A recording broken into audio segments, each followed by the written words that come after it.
Welcome to the Jacuzzi Podcast. I'm Ed Baxter, and today we're joined by Olympic champion Dame Kelly Holmes.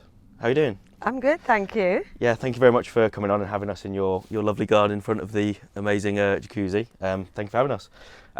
So first of all, I want to just get straight into it. We know you as a Dame, Olympic champion, someone that's done amazing charity work, but how did you get into athletics? What's that first memory? Can you go back to that first recollection of being in athletics? I can, exactly. My PE teacher forced me to do a cross-country race. I didn't want to do. I did go and I ended up coming second, and I think it was the only thing at that age that made me think I hated losing. Yeah. Oh, really? Yeah. So it was a competitive thing that got you? Something competitive got me, and I went then to my local athletics club and met my coach, first coach. I was 12, and he got me to do everything, but running was what made me feel good and I was good at. Was it the competitive thing that hooked you straight away, or was it the running and the feeling of running, or was it more of the competitive? I think initially it was because it was what gave me my identity as a youngster. You know, I wasn't really good at school. Sport was something I really hooked on. I loved it. I loved the feeling of what running was about. It made me feel good that I can achieve something, and it set goals and dreams. So that journey from being 12, starting running and having that competitive spell through to 18 when you almost kind of transitioned away from your focus being running. Can you kind of just take us through that journey and how that was? Yeah, so I won my first English schools when I was 13 years old, 1,500 metres, down in Plymouth. And then it went on from there. You know, I went to English schools every year. I won my last English schools when I was 17. And I also became mini youth Olympic champion at 800 metres when I was 17. So those kind of memories are what stayed with me, because I was actually inspired to become Olympic champion by watching Olympics myself when I was 14. Yeah. So which games was that inspired you? That's going to make me sound very old, and I don't do age. Los Angeles Olympic Games. There was a runner called Sebastian Coe, who's one of the best athletes in the world, against another guy called Steve Ovett. They kind of blew the world apart in middle distance running, and he won the gold medal in the 1,500 metres, and I watched him, and that was it. I was going to be Olympic 1,500 metre champion. Yeah, and there was no other option. So when you decided to transition out of running into the army, what was the trigger? Because there must have been something that was like, this is now the moment where I'm going to do this. What was that? Well, I think I was very fortunate as a youngster. I knew what I wanted. So as well as wanting to be Olympic champion, I also wanted to be in the army as a physical training instructor. I think that was about structure, discipline, and pushing yourself to be the best version. I wanted to be a soldier. I loved the physical side that it brought. And so I left my athletics career. I went into the army just before I was 18. Became a physical training instructor when I was 21. And at the same time, I was already running for the army.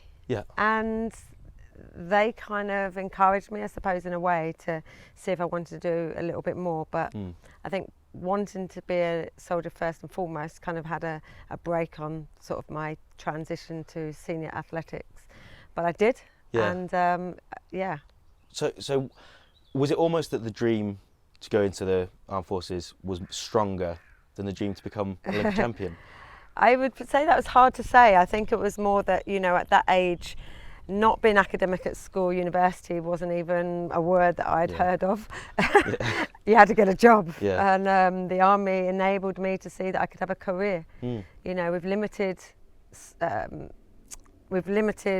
I suppose, exams to fall back on. It gave me an opportunity to actually learn, grow, have a structure and a job. So I went. So those two dreams you had, Olympic champion and pursuing your career in the armed forces, both of those are very big things on their own. How do you balance them? How did you balance them?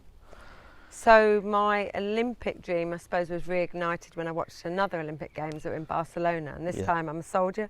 I was a corporal by then, and I watched Olympic Games in my barracks. And I remember seeing a girl that I used to run against back here in Kent. Wow.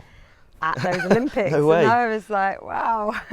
So I suppose it reignited. The Olympic movement always has the ability to inspire and motivate you and to do things, whether that's just to get out for the first time and do some exercise, or whether it's to pursue dreams because you see things are possible. And I suppose watching those Olympic Games just reignited the dream that I had when I was a youngster to, this is something that I know I can be good at, and another avenue, I suppose, to being successful. Do you think that it got that competitive thing back in you again? Because did you feel like that was fulfilled in a military career? Did you feel like you had that competitive? Yeah, so I was in the military for nearly 10 years, and it wasn't about the competitiveness in the military. It's more about, well, maybe you are, but more to yourself. You know, when I transitioned to become a PTI, physical training instructor, was about keeping soldiers fit. Yes. So in turn, that kept me fit. So there was, the competitiveness was actually making sure I was stronger and faster and better than any bloke that was in the army, because that was my role, to get them fit. So I didn't want them turning around saying, it's a little 5'4" woman in front of me. I was like, I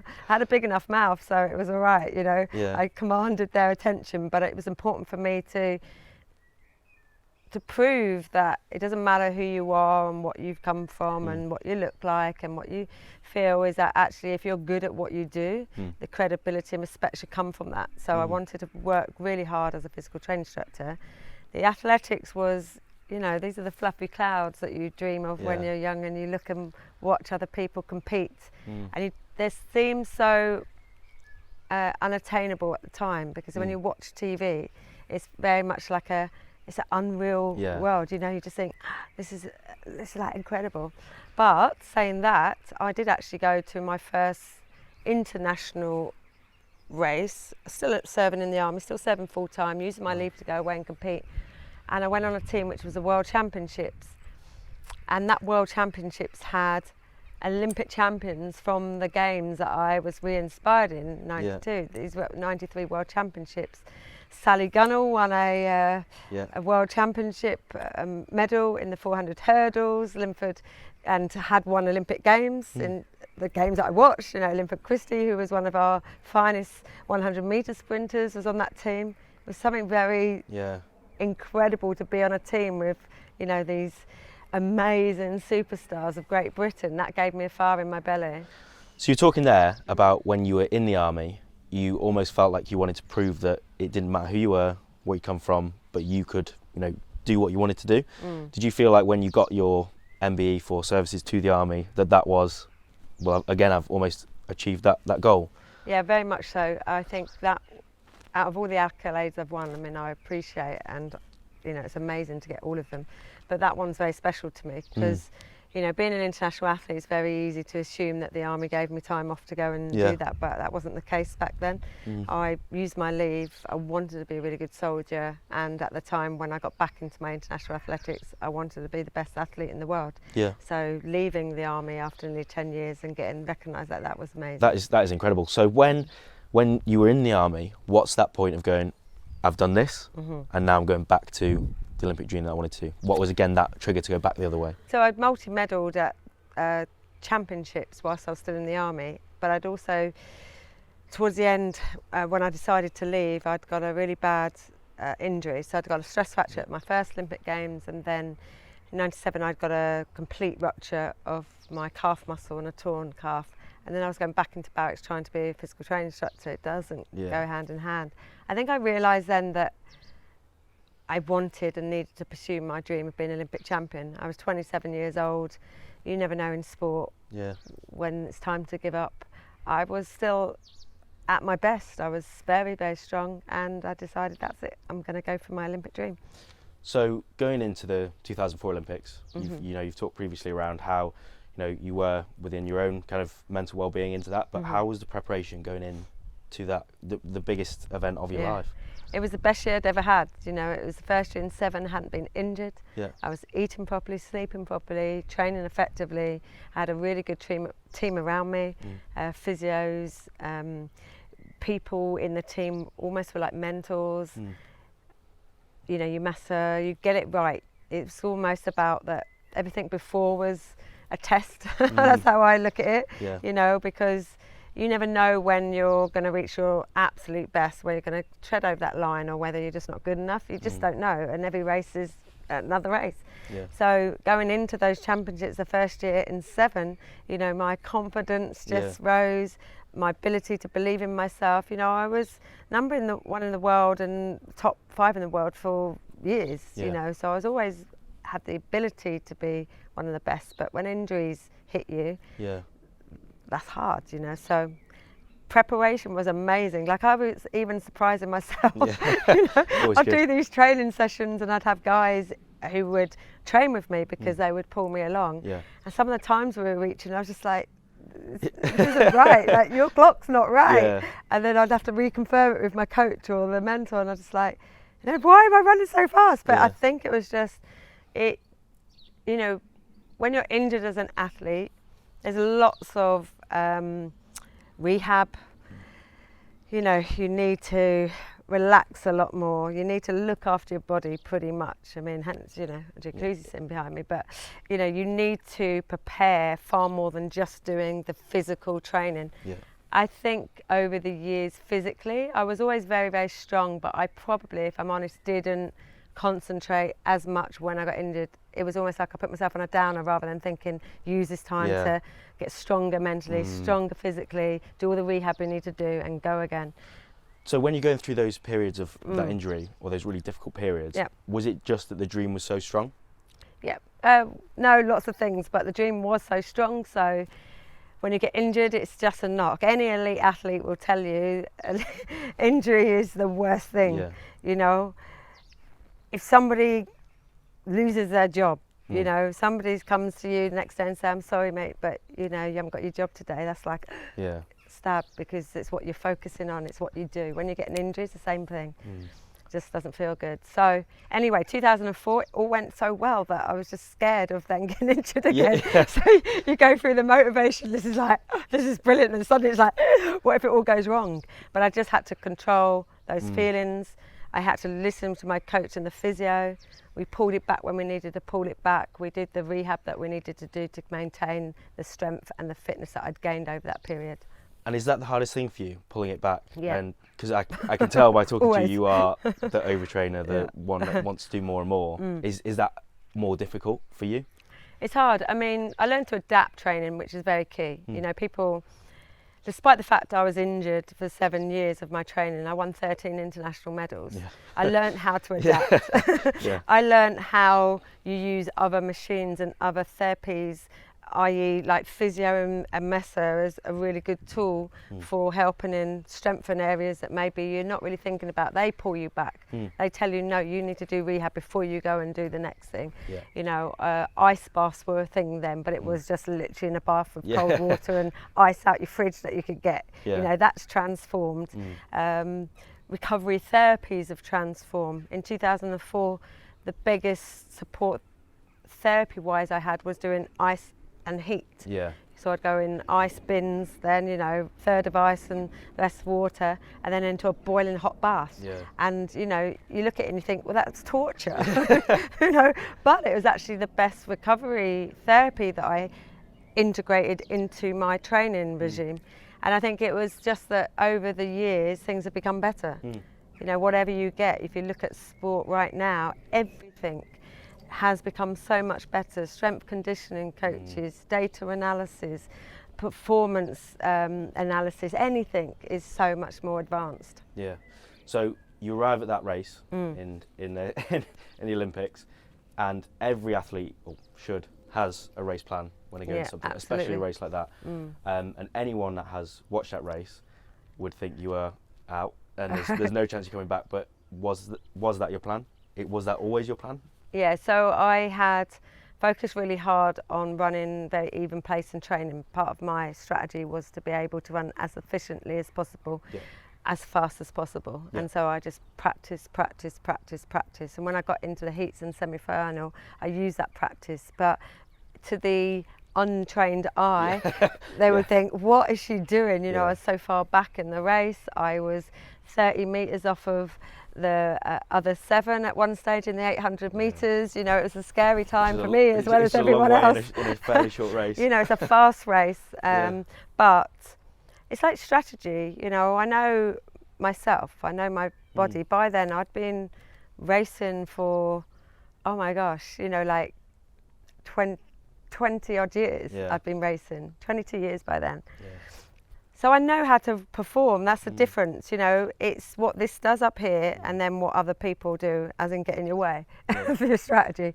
I knew I wanted to run as even as possible over 2 laps, let's say, for the 800 metres, and each 200 metres should be roughly the same time, and I learnt about my opposition. I knew who was a front runner. I know how fast people go for female middle distance running for the first 200 metres of an 800, and I just used that because I trained like that. I trained for that race, and it came together.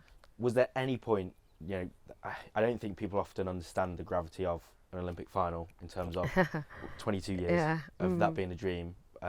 People often don't get that, you know, if it doesn't go your way, it's not, it'll take a week. It is, you feel like you've dedicated your life to that.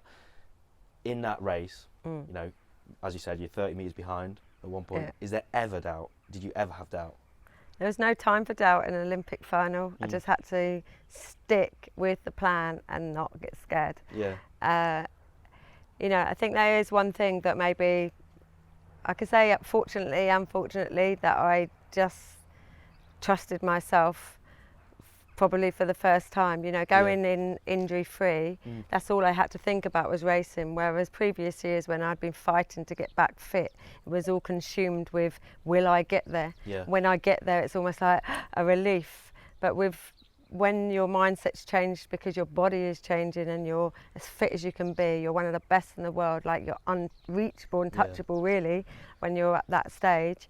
I just had to trust, and that's hard. I mean, it's a hard thing to trust yourself because you it's so hard hope not to it all let goes, the emotion take over. Olympics, as you say, the Olympic final is crazy. You know, it's something else.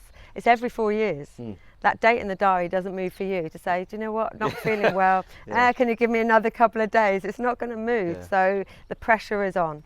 And I just feel that, you know, I've had many years to reflect on it, of course, that whether you can say fate or the fact that every year, which was a struggle physically or mentally, allowed me to learn so much more about myself, why I wanted it, how bad it was to want it, and also as an elite athlete, what it took to be the best. So you finish, you know, that Olympics as double Olympic champion. Did that feel as good as you thought it would? Oh yeah, I mean, geez. Everyone says, what's it feel like? And I'm just like, I don't know. What would you feel like? You know, you stood on top of the rostrum with a gold medal around your neck and your national anthem playing, the British flag flying. You know, like, wow, what do you feel? You know, everyone has that sense of, oh my God, it'll be amazing. It's exactly that. Because you are the best in the world. Now, everyone wants to be Olympic champion when they get serious about sport and they're competitive in sport and they reach a pinnacle, or they go through the Commonwealth Game, European champs, world champs cycles. It's Olympics that everyone wants, you know, and it's been a dream since watching Sebastian Coe. So to finally do it was, oh man.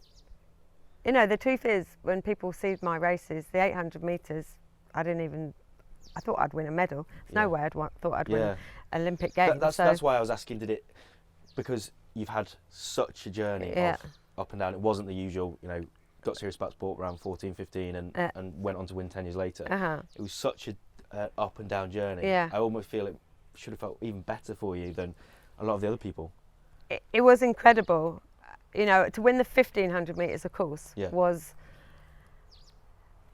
I mean, I still find it hard to put into words the context or the enormity of it, because, you know, I ran 6 races in 9 days. I was the first woman ever in Great Britain to win 2 gold medals at the same games. There was only one other man, like in 20s, that won 2 golds. So the enormity of what I'd done never sunk in straight away. You know, 3 months later, I'm standing in my mum's back garden saying, like, pinch me, you know, as the world's going mad around me. I'm saying, like, pinch me, thinking I'm still going to run, because I think I'd been dreaming of it so much and put so much into wanting it. I never, ever, ever, ever thought about actually getting it. It was what I wanted, but I didn't think how it would feel, what I would feel the next day if I had this shiny medal, what would come for it. It was never about that. It was almost about proving to myself I could do the dream that I'd set. So when you transitioned out of professional running, that's a big void to fill. Yes, it is. How was it? How was the first stage of realising that was gone? First 6 months, I ate every takeaway you can imagine. I'm not lying. I just like, you know, sod it. I've done it. You know, I just let myself go. Then it's hard to refocus, you know, because I wasn't retiring. I didn't retire then. I still had other championships to go for, but my head and heart wasn't really in it. I got injured again, and then it's hard to come back because the fight isn't there. Every year I got injured before, the fight was there to get to any championship in that year. I would fight until it was impossible for me to actually get in the team and get to that champs. There was no fight anymore because I'd done all the fighting. It was almost that I didn't know how to, was I ready to retire? Should I not? Anyway, I did. So 6 months, like I say, after retiring, I ate. And then you have to learn to adapt. I think one of the things that was a benefit of having those injuries, I knew that gym is what I could go in the gym and keep fit. I could go for a walk and keep fit. I could, do a run but not have to sprint. And so I was able physically just to think, okay, well, I'm not running or training at that elite level.